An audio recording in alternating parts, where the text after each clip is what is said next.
Next on Currents News, a story about Cardinal Daniel DiNardo as being slammed as biased and unprofessional reporting. The latest on the allegations in the case is coming up. Pope Francis is changing the words to the most famous prayer in Christianity. Paratroopers jump into the sky over Normandy in observance of the 75th anniversary of the D-Day invasion tomorrow. President Trump also taking part in the ceremonies. Right now, he's my captain, but I'm your captain, okay? The Coast Guard coming ashore at St. Anselm Catholic Academy in Bay Ridge so the kids will understand how their country is being protected. The news starts right now.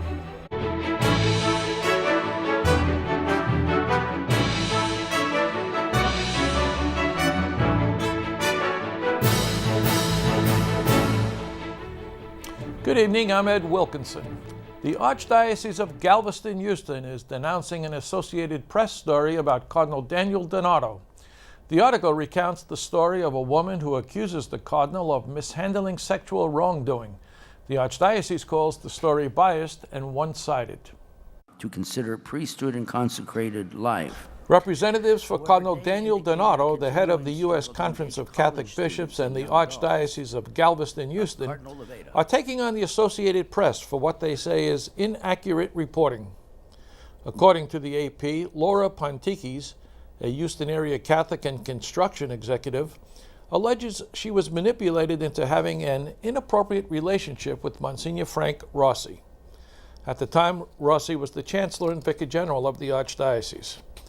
According to the AP, Pontiki says she reported the incident to the Archdiocese in 2016 and that Cardinal DiNardo promised her that Monsignor Rossi would no longer be a pastor and counsel women. However, she claims that promise was not kept. The Archdiocese of Galveston, Houston is challenging the story, calling it biased and unprofessional, noting that Cardinal DiNardo removed the priest from his parish quickly and sent him to a treatment center for assessment. The Archdiocese releasing this statement last night. The Archdiocese of Galveston, Houston categorically rejects the unprofessional, biased, and one-sided reporting contained in today's Associated Press story. Cardinal DiNardo has reacted swiftly and justly and has always kept the welfare of the Pontikis in mind. A number of quotes attributed to the Cardinal are an absolute fabrication. The allegation of mismanagement comes 1 week before the spring meeting of the Catholic bishops in Baltimore, where the issue of abuse will be front and center on the agenda. Cardinal DiNardo, who suffered a minor stroke in March, is expected to lead the conference. Monsignor Rossi, who was moved to a new diocese after treatment, has since been placed on leave pending a criminal sexual misconduct investigation by the Houston Police Department. The Archdiocese says it will also continue to cooperate with the authorities looking into this matter. There's a lot of anticipation in Missouri tonight. The state's only abortion mill could be shut down at any moment. St. Louis Circuit Judge is expected to rule soon on whether a Planned Parenthood clinic will be able to renew its license. If Planned Parenthood loses, Missouri would be the first state where there are no abortion clinics since the Roe v. Wade decision. The legal battle over the Planned Parenthood abortion clinic is the latest development in Missouri about the protection of life. And joining us now is the Missouri Catholic Conference's Legislative Counsel, Jamie Morris. Jamie, thanks for being with us today. Thank you, my pleasure. As the judge rules on the abortion clinic situation out there in St. Louis, this is probably not going to be the last word on this case. The losing side is likely to appeal. Is that what you're expecting to happen? Yeah, that's what I'm expecting to happen. This won't be the last. And in fact, this right now, the judge is only ruling on one of the 6 counts that Planned Parenthood had raised. Tell us a little bit about the particular, exactly what they're ruling on here. Yeah, this isn't about, and the judge has tried to clarify that this is not a ruling on abortion itself or the legality, but Planned Parenthood's license had come up, that St. Louis Clinic's license had come up for renewal at the end of May. And so the current legal battle is really about whether or not this clinic should have its license renewed. Mm-hmm. And right now the clinic is still open, right? It is. There was a temporary restraining order granted last Friday pending this current court case, this hearing on the injunction that we have in front of us now. Right. If the clinic is finally closed, do you see like another attempt to open another abortion clinic there in St. Louis? I don't know if it'll be an attempt to open another clinic or just a continued battle to try to get that clinic reopened and relicensed and continue to try to get that one again through the process with HSS. So Governor Parson has signed into law Missouri's ban on the destruction of the unborn through abortion, and other states have enacted similar measures. If these laws get out there in front of the Supreme Court, what do you think are the chances that the new conservative majority could overturn Roe versus Wade? Well, I think the chance is better than it has been. I'm still not sure the court is there yet. And the issue with some of these bills that we've seen in other states that put a hard-line pre-viability ban in place is the fact that those aren't even getting to the Supreme Court. They're being struck down. Now, where Missouri's law is a little bit different is it was set up to try to withstand a court challenge, meaning it's an 8-week ban based on when a heartbeat can be detected. But then there has steps along the way where if, say, the 8-week ban is struck down, the ban goes to 14 weeks, then it would go to 18 weeks, and then it would go to 20. And so in Missouri, they've tried to address some of those concerns to where they can at least get past that initial federal court hearing. What do you think is the better strategy? I mean, some people are saying, that, yes, we got to get this in front of the Supreme Court. Others are saying, no, we got to chop away incrementally against put greater restrictions on abortion. Do you favor one strategy over the other?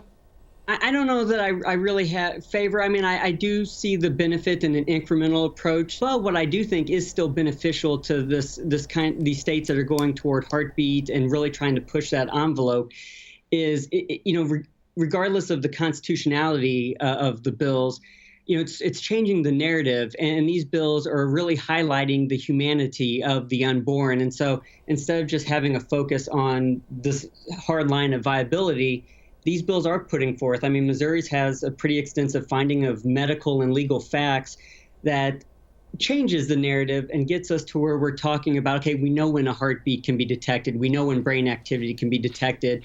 And so if nothing else, that narrative and that discussion, I think, is beneficial. Yeah. What's your sense of the grassroots pro-life movement? Is it getting stronger in Missouri? Oh, I would say definitely. I would say this year with the omnibus abortion bill that was a pro-life bill that was passed, and then now kind of with the clinic licensing in the news, I would say the grassroots pro-life movement is as strong as it's ever been, at least in the state of Missouri. Great. Jamie Morris, thanks for taking the time for being with us today. Thank you. There's a strong chance Cardinal George Pell's conviction on charges of molesting choir boys 20 years ago could be overturned. The 77-year-old cleric appeared in an Australian Court of Appeals this morning. A criminal law expert, Professor Jeremy Gans, believes the conviction is likely to be reversed on the ground that the verdicts were unreasonable. Pell's lawyer argued the evidence presented at the trial showed that the molestation could not have occurred, saying it involved matters of physical improbability to the point of impossibility. The court hearings continue tomorrow. A man being held in Michigan is the suspect in the killing of former priest John Caparelli in Las Vegas. 25-year-old Derek DeCoste is set to face murder and armed robbery charges once he's extradited to Nevada. The 70-year-old Caparelli was laicized after credible accusations of sexual abuse in New Jersey. He then moved to Las Vegas and was found dead on March 9th. Tonight, there are a lot of unanswered questions surrounding the mysterious deaths of American tourists on vacation. There's been 3 separate incidents. Omar Jimenez reports investigators are trying to find out what happened. For 5 Americans, it was supposed to be summer vacation, but in the span of about a week, all of them were dead. 3 of them at the same resort in the Dominican Republic. Miranda Shop Warner had just checked into the resort with her husband on May 25th. At one point, she was sitting there happily smiling and taking pictures, and the next moment, she was in acute pain. She later collapsed and died shortly after in her room. 5 days later, Maryland couple Edward Holmes and Cynthia Day missed their scheduled checkout time. Hotel employees later found them dead. It's extremely unusual and bizarre for both of them to pass away from the same thing. Meanwhile, across the world, in Fiji, another American couple died while on vacation. David and Michelle Paul.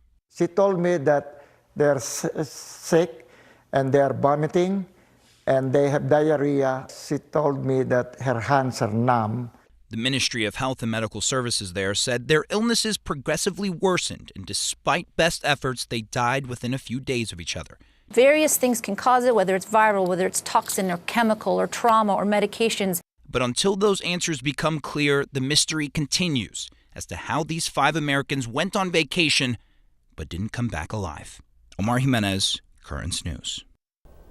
There's a new campaign to hit back at Netflix in a controversy over Georgia's pro-life heartbeat law. The company is threatening to stop doing business in the state because of the law which bans abortion after an infant's heartbeat is detected. In response, thousands have signed up to boycott Netflix and cancel subscriptions to the service. President Trump is not backing down from his threat to impose tariffs on Mexico, but some Republicans are leery. There's not much support in my conference for tariffs, that's for sure. I think the best outcome of this is to have Mexico assist us in the manner of what's happening on the southern border. A 5% tariff on all Mexican goods could go into effect Monday, and President Trump says they would rise monthly until they reach 25%. The Our Father is going to be different. Pope Francis is approving a change to the most famous prayer in Christianity. The phrase, "lead us not into temptation," will now be, "do not let us fall into temptation." Also, the Gloria is going to have new words. Instead of "peace on earth to people of good will," the prayer will read, "peace on earth to people beloved by God." There's a lot more news headed your way. All hands on deck at St. Anselm Catholic Academy, the Coast Guard coming ashore in Bay Ridge. A high-flying rescue spinning out of control and the fate of the 74-year-old woman inside the basket. While the Women's World Cup is getting a lot of attention, the Vatican's soccer team is also on the field. Do you have a story idea or want to share a tip? Email us at newstips@thesalesmedia.org or call our 24-hour number 718-517-3122. We will be right back.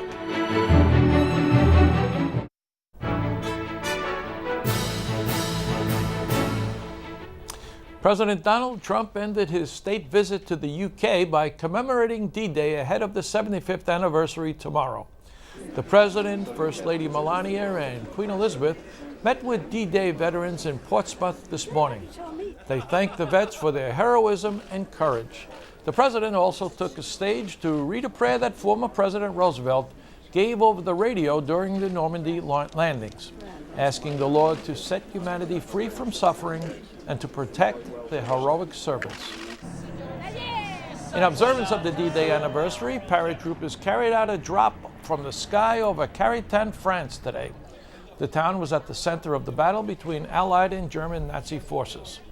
The reenactment salutes the American 101st Airborne Division that took part in the invasion of Normandy when 18,000 British and American troops dropped into France and paved the way for more Allied troops to invade by sea.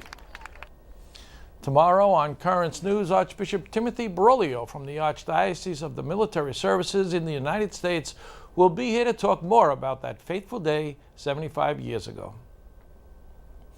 Members of the U.S. Coast Guard stopped by St. Anselm Catholic Academy in Bay Ridge today, showcasing their mission and equipment to the young ones, including 2 29-foot response boats and a K-9 officer. Currents News' Tim Harfman has that report. Wide-eyed students from St. Anselm Catholic Academy receiving a special visit from members of the U.S. Coast Guard. They go on lots of missions and they protect the community, and that's a really good job. A job first grader Hayes Brennan knows well. Both of his parents serve on the Coast Guard's safety and security team. His father, Commander Devin Brennan, explaining their mission to the children. We're an organization of service, which is certainly something that they're learning in St. Anselm is to give back, and that's something certainly that we want to showcase today. Students from kindergarten through second grade getting hands-on experience, touring response boats, which protect ports and harbors around the world. They even get to try on the Coast Guard gear. This is heavy. Coast Guards wear a lot of armor, and they are very trained. That training on full display, the K-9 unit demonstrating the process of sniffing out explosives with K-9 Officer Ruthie. It was cute and it did tricks. Catherine Cassidy may only be 5 years old, but she already has some understanding of the Coast Guard's mission. They could save people once they're in the water.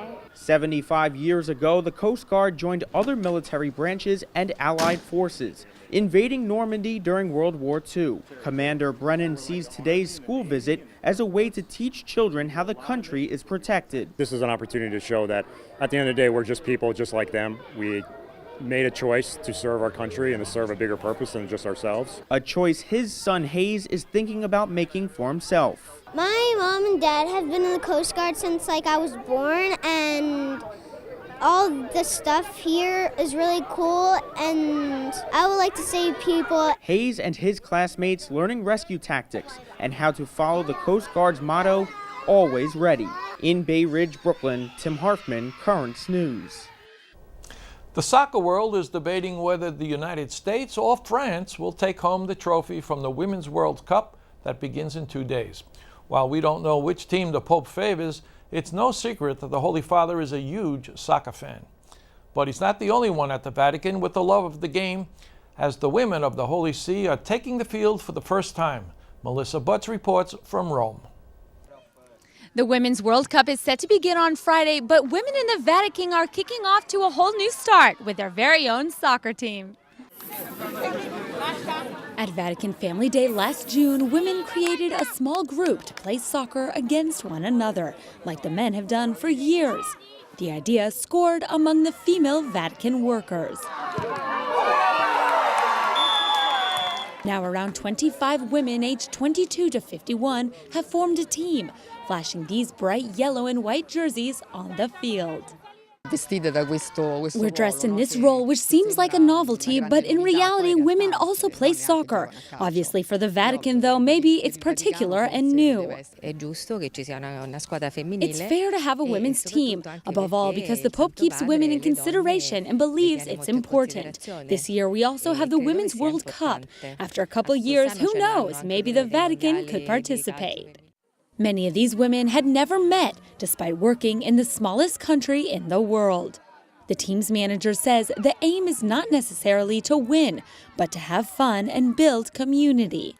We just want to send the message that we want to be together and represent the Holy Father and the Holy See as women that work in the Vatican, who are mothers, workers, and also, of course, play soccer. They've played against local teams like Roma and are currently participating in a tournament with the Vatican's Bambino Gesù Hospital. However, they're excited for the future and where they're going next. With 2 months of experience under their cleats, the team will be leaving Vatican stomping grounds to travel on their very first international trip to Vienna, Austria on June 22nd. In Rome, Melissa Butts, Currents News. A dramatic rescue in Arizona was caught on camera after a 74-year-old woman was injured during a hike. Video shows a helicopter flying in to rescue the woman after the fire department was called for her injury. But when she was loaded onto the Stokes basket, it began to spin uncontrollably. As soon as we landed with her in the base landing zone and got her to the definitive treatment of the crews that were waiting, they absolutely addressed the fact that she did spin. She had a little bit of dizziness and some nausea that they were able to give some medications for, and reports from the hospital are that she is stable and suffered no effects from the spin. The chief pilot for the police department says a line attached to the basket is supposed to keep it from spinning, and it is not a common occurrence. Pope Francis is reflecting on his apostolic journey to Romania. Pater et Filius et Spiritus Sanctus. The Holy Father spoke about how moved he was by the beatification ceremony of 7 bishops who were tortured for their faith. Uno di questi nuovi beati, Monsignor Giulio Josù, durante la prigionia scrisse: Dio ci ha mandato in queste tenebre della sofferenza per dare il perdono e pregare per la conversione di tutti. Pensando alle tremende torture a cui erano sottoposti, queste parole sono una testimonianza di misericordia. The Pope added that he was very satisfied with the overall trip. Still to come on Currents News, something else involving the Pope, what he wants the world to do for the Holy Land. Plus, the man caught on camera stealing right off of a porch and what happened next. And the tablet has a brand new page called Our Diocesan Family, where you can share your pictures of recent baptisms, Holy Communions, confirmations, marriage, all of the joyous sacraments. For more details and to submit your photos, go to the tablet.org/Our Diocesan Family. Your picture may be published in an upcoming issue of the newspaper. We'll be right back.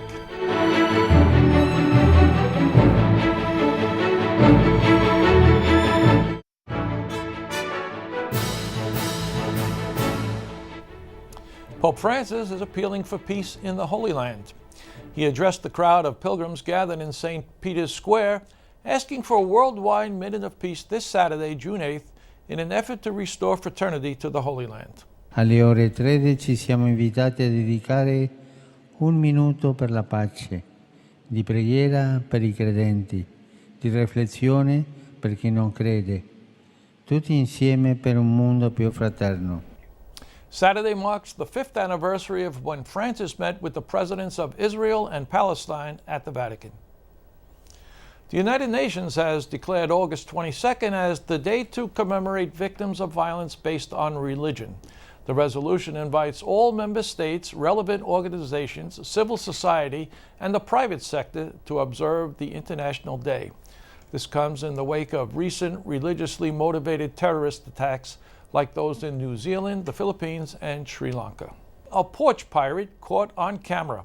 Miami police have now arrested a man who went to extreme measures to steal some expensive mail right off someone's front door. Hey! Cameras rolling as a homeowner catches a package poacher in the act. They say this guy got away with a big box worth more than $1,000. The porch pirate hitting the home in Miami on May 16th. The front porch camera starts recording around 1:30 in the afternoon as a white car comes off the driveway and onto the lawn. Then, without missing a beat, the driver hops up, opens the back door, and goes to work trying to put the box into the sedan. But the struggle to steal is real. In the video, it appears he tries to move his seat up to get the box into the back seat. At one point, he even drops his shoulder and throws his body weight behind it to jam it in. And as he jumps into the driver's seat, one of the homeowners comes out. Hey! They say he got away with part of a patio furniture set worth about $1,200. According to police, 33-year-old Jeremy Palacio confessed to the theft after he was arrested for another crime. He faces charges including third-degree grand theft. A 101-year-old World War II vet flew across the country for a special ceremony last week. Walter Clark served as a bombardier and pilot for the Army Air Forces for over 70 years. But just a few days ago, his grandson Joseph graduated from the Air Force Academy in Colorado, and he had the honor of commissioning him into the U.S. Air Force, flying all the way from New York City. Well, that is Currents News. I'm Ed Wilkinson. Thank you for joining us because we are putting your faith in the news. I hope to see you again next time.